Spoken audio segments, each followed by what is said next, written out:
presentation. This is basically to emphasize that why you need to stay with us, stick to us long term. Because I'm going to talk something which we have never discussed in a support group meeting, and which is something which is discussed among bariatric surgeons but never discussed with patients. And you should know that and take it in that spirit. So I'll just tell you about this lady. She just stays very close to Wockhardt. She doesn't stay in Ulhasnagar, so she stays in CP Tank area. She had a sleeve in 2011. She came for follow-ups till 2014 and then she dropped out. Never came. She got 2 times admitted in this hospital with another consultant for something, but did not bother to even inform us or discuss with us what are her problems, and got admitted in different hospitals. And now, even after these many years and lack of follow-up, she's around 72 kgs, so she's still minus 28 kgs. But she had been vomiting repeatedly, which is not a common problem with our patients. It's extremely uncommon to have somebody vomiting, let's say, maybe more than once a month or even once a year. For which he was being treated by a gastroenterologist who also attached to this place. So neither he informed us nor the patient informed us. And yet she had 2 endoscopies. She has been suffering from weakness, imbalance, and occasionally she will fall. She'll just fall like that spontaneously. She will fall when she is going to the toilet, and 3 to 4 times a month. Now our patients never fall. For spontaneous fall is not even expected of anyone. And for this, she went to a neurologist, she went to a ENT surgeon, she had MRI spine done, MRI brain done. So in those 8-10 years she has not been following. She must have spent over 1.5 to 2 lakhs on her treatment, besides all the things which were not right with her. Alright. And then incidentally, somewhere now in November 23, she decided that somebody said, why not you go to a bariatric surgeon? Because everybody kept saying, this is related to a bariatric, this is related to a bariatric, but neither she contacted nor. So what happens is that she stopped her supplements for 10 years and she has not been taking the right kind of food that was required, and that led to multiple multivitamin deficiencies. Alright. And these deficiencies gradually progress. And as I was saying when Dr. Madhu presented, that many of the consultants, I'm not talking of family physicians, do not even realize which deficiency will cause weakness in legs, which deficiency will cause spontaneous falls, what would be causing vomiting. Vomiting can increase B1 deficiency, and B1 deficiency itself can cause vomiting. Now that kind of knowledge is generally not available in the society, even among medical professionals. So the diagnosis was missed, and this poor lady suffered. And from November 23, she is now on regular medication. I spoke to her yesterday. She's in Chennai today. Otherwise she's improving. It will probably take around 8 months to 1 year to bring her to normal levels. Alright, it is a gradual process because whatever damage has happened is difficult to heal, but it will happen. So the idea is that you should know that vitamins are individually responsible, as she has told, and there is a lot of interdependent. Like she mentioned, if you take iron and if you take vitamin C with it, iron is better absorbed. Similarly, they are interdependent. Many of us, or most of us, have vitamin deficiencies even before surgery. Alright. But there is a higher requirement of these vitamins after surgery, and that is why the normal generic vitamins, it's very nationalistic to say we should buy a generic drug, we should not use branded drugs. But generic vitamins are basic vitamins which are required, like a Bicosul kind of thing or any of these.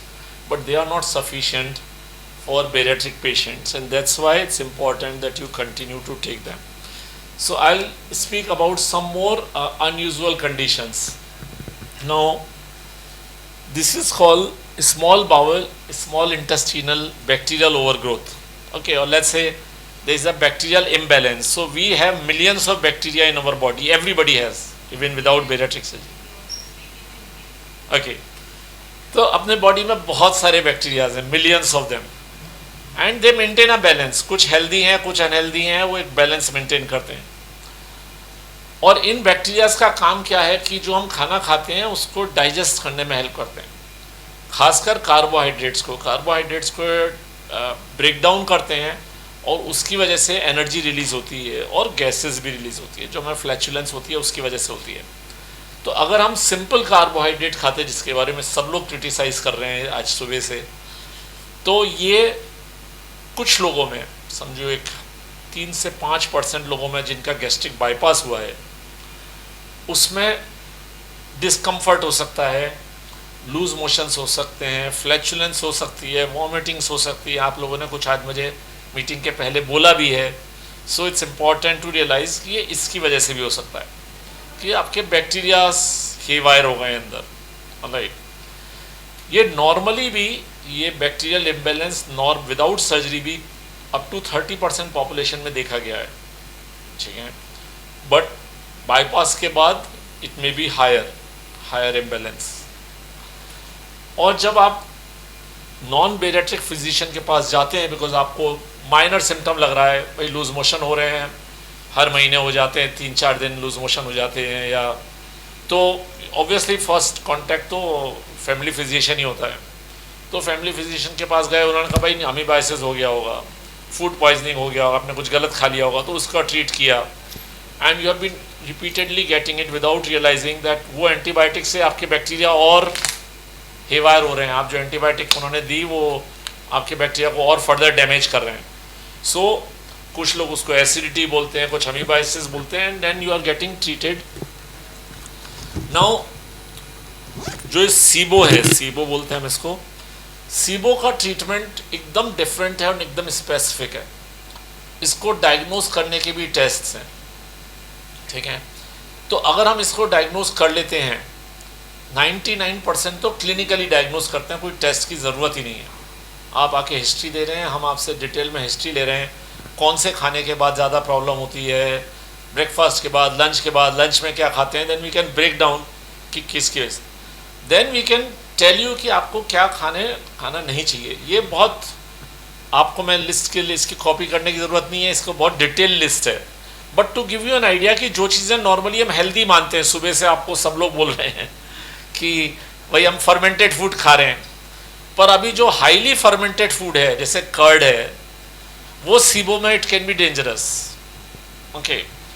तो मैं इसको curd को unhealthy नहीं बोल रहा, पर जिसको ये प्रॉब्लम है उसके लिए fast fermenting foods are not advised, वो नहीं लेने चाहिए. तो जैसे एक जस्ट एग्जांपल से, cauliflower is such a good vegetable, I love it, but green peas I love it, but somebody with SIBO probably will stop it. Okay.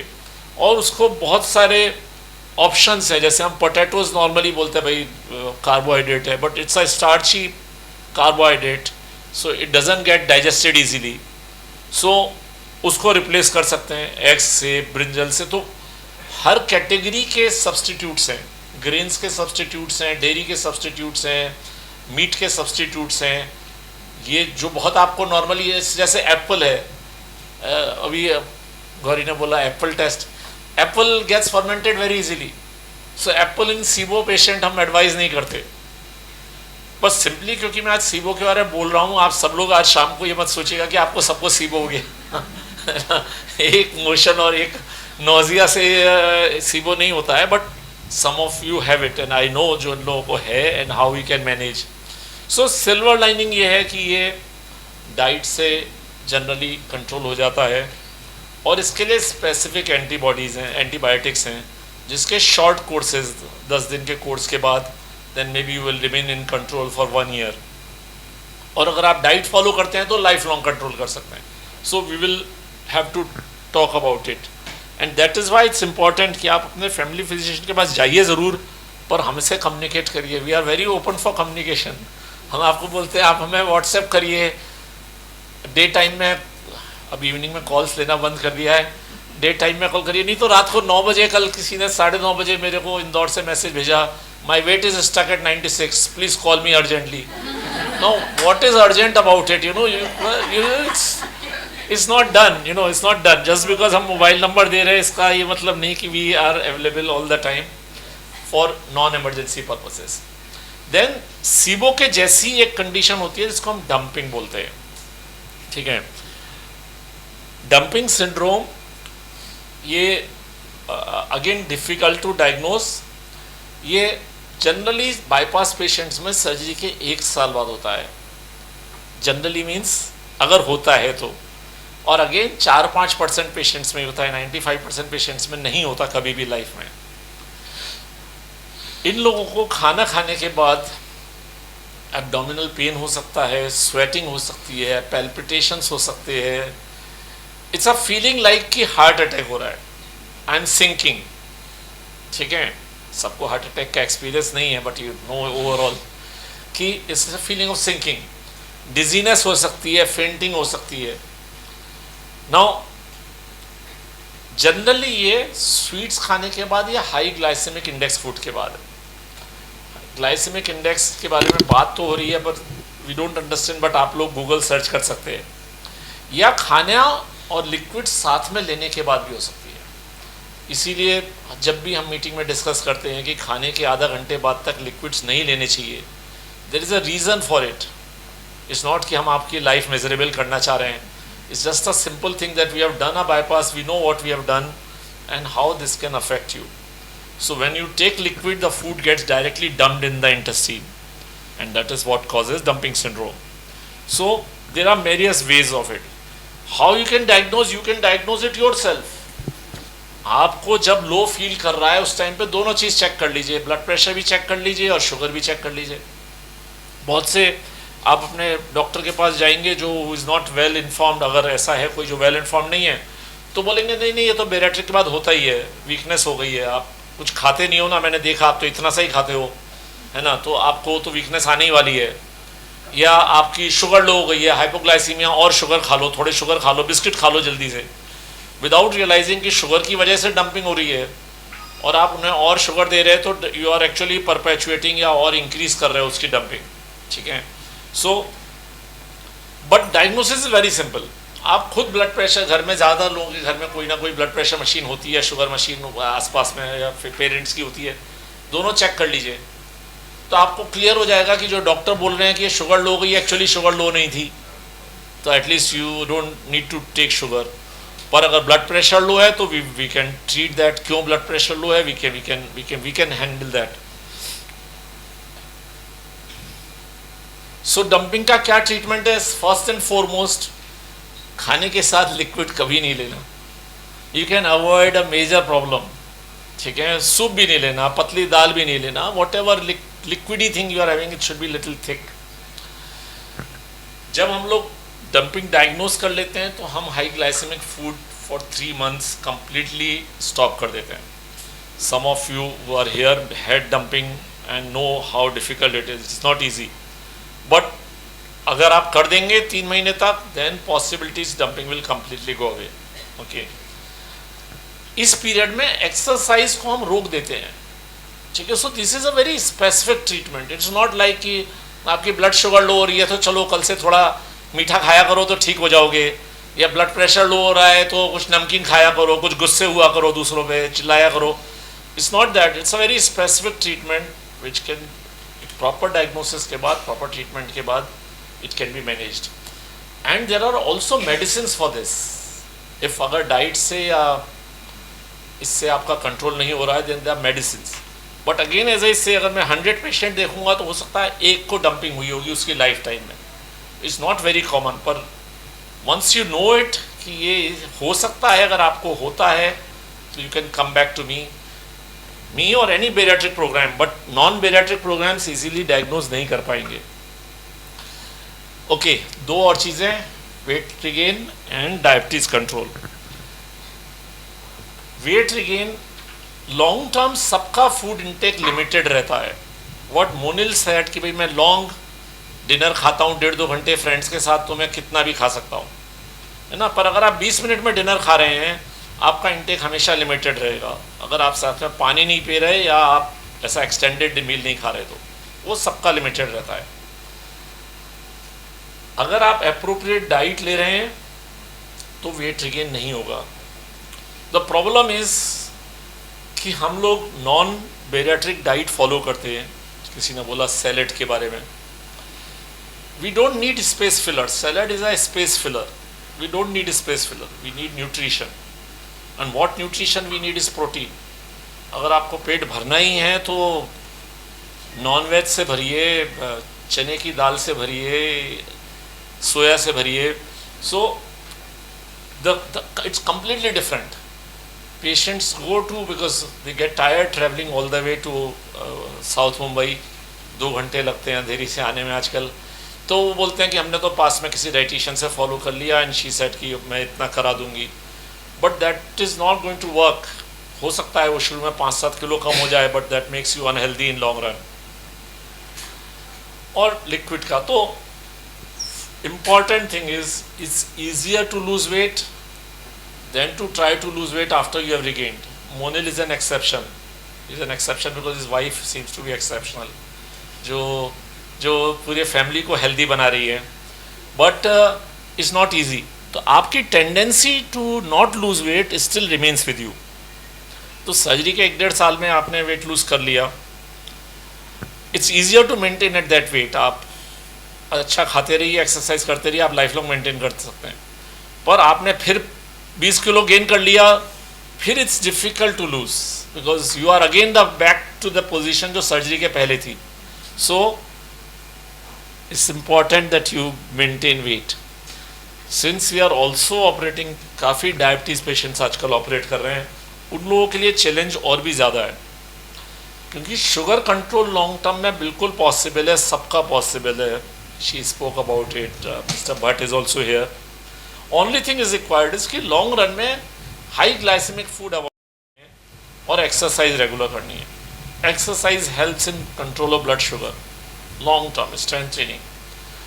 और कभी भी अगर बॉडी में इन्फेक्शन हो जाए, इंजरी हो जाए, कोई भी चोट लग जाए, या कोई स्ट्रेस है लाइफ का, जॉब का स्ट्रेस, या जैसे सब स्ट्रेस की बात हो रही है, check your sugars can go up. और 3 मंथली HbA1c लाइफ लॉन्ग करना ही है। आपने 2 साल तक दवाई नहीं ली, इसका ये मतलब नहीं है कि डायबिटीज़ बॉडी से निकल गई, उसका सिर्फ इतना मतलब है कि शुगर्स कंट्रोल में है। तो लाइफ लॉन्ग HbA1c करते रहिए। अगर कभी शुगर बढ़ती है तो देखिए कि डाइट में कहीं गलत कुछ नहीं हो रहा, आप एक्सरसाइज करना बंद तो नहीं कर दिया, और मेडिसिन स्टार्ट कर दीजिए। तो अनडायग्नोज डायबिटिक नहीं रहना है, अपने को कंट्रोल डायबिटिक रहना है, और उसके लिए रेगुलर चेकअप करना है। So last slide, why annual bariatric follow. मैं बेरियाट्रिक फॉलोअप का मतलब है कि आप हमारी टीम से या किसी भी बेरियाट्रिक टीम से फॉलो कर रहे हैं, नॉन बेरियाट्रिक टीम से नहीं। क्योंकि लोग एक हेल्थ चेकअप कराया हिंदुजा हॉस्पिटल में, general health checkup, and then they sit at home, they will not neither send the reports to us, ना वो बात करेंगे ना आएंगे। हो सकता है हेल्थ चेकअप में B12 नहीं हुआ हो, या फेरिटिन नहीं हुआ हो, या D3 नहीं हुआ हो, और आप सोच रहे हैं कि दिस इज़ फाइन। तो अगर आपने सप्लीमेंट बंद कर दिए या रिप्लेस कर दिए, या आप एक इम्बैलेंस डाइट पे चले गए हैं कि खाली सैलेड्स खा रहे हैं, then we can help you identify those deficiencies. Identify those deficiencies early, जिससे आप उसको हम ट्रीट बेटर कर सकें। It helps in early diagnosis और रेयर कंडीशंस। मैंने आज आपको 2 कंडीशंस बताई, SIBO and dumping. There can be other conditions. वो तभी होती है जो अगर आप ये स्टैंडर्ड ट्रीटमेंट फॉलो नहीं कर रहे हैं, and which can be missed even by very well trained gastroenterologist और न्यूरोलॉजिस्ट। में बॉम्बे हॉस्पिटल में था, there was a patient, Peddar road पे ही रहती थी, who will not take supplements. वो यंग गर्ल थी, वो अपने सप्लीमेंट खिड़की के बाहर फेंक देती थी सुबह, मदर उसको हाथ में देती थी, वो उठा के बाहर फेंक दी। मेरे को इतनी 4 गोली नहीं खानी, उस ज़माने में अच्छे सप्लीमेंट्स अवेलेबल नहीं थे। And after 3 months or 4 months she became like this lady, and she would fall, young girl, 22-24 साल। she had to be brought on a stretcher, she was in hospital for about 1.5 months, and it took time to bring her out of that dangerous situation. So we can help, and then obviously it's a pleasure to see you again. मैं तो सिर्फ बातें ही करता हूँ surgery के बाद, so the more frequently you come, the better it is for us to interact with you. because it's always now last thing, जैसा आप लोगों को मालूम है हम लोग काफ़ी क्लिनिकल ट्रायल कर रहे हैं फार्मास्यूटिकल प्रोडक्ट्स के लिए. अभी एक ट्रायल बंद हुई है very recently, some of you have participated. There is another trial coming. आप लोग ज़्यादातर इसके लिए एलिजिबल नहीं होंगे, बेरियाट्रिक पेशेंट तो एलिजिबल होते ही नहीं है, पर आपके फैमिली में पेरेंट्स हैं जिन लोगों की एज 55 ईयर्स के ऊपर है, साथ में डायबिटीज़ है, और पहले हार्ट अटैक हुआ है या ब्रेन स्ट्रोक हुआ है या पैर में अल्सर हुआ है या कोई टोज वगैरह का एम्पुटेशन हुआ है, they can be eligible for this trial. तो ट्रायल का क्या मतलब है कि ये जो मेडिसिन है, जैसे जिसको बोलते हैं मॉन्जोरो है, similar medicine will be available for 5 years free of charge to that person, and we simply need to collect data from them कि उनकी हार्ट अटैक की रिस्क कितनी कम हो गई, क्योंकि उससे ब्लड शुगर भी कंट्रोल होती है, वेट भी कम होता है, कोलेस्ट्रॉल, ट्राइग्लिसराइड सब कम होते हैं इंजेक्शन से, और हार्ट अटैक की रिस्क 20% कम होती है. तो FDA वांट्स टू नो कि क्या जो क्लेम्स हैं सही है. तो once we will do it for next 5 years in patients का follow completely free of charge होता है. सारे investigations, consultations, medicine, everything is free of charge. So if any one of you know somebody who is a person like this, heart attack तो बहुत, diabetes is almost mandatory, क्योंकि 20% non diabetic हैं, पर वो almost category, जब तक हमारी trial activate होगी वो कोटा ख़त्म हो जाएगा. तो लेट्स से डायबिटीज़ होना चाहिए. तो अगर कोई ऐसे हो तो let us know, will put you in the list, and as soon as the trial starts, which will be somewhere in middle of April और so, we can take you. There is no upper age, no upper age. Okay, so thank you so much.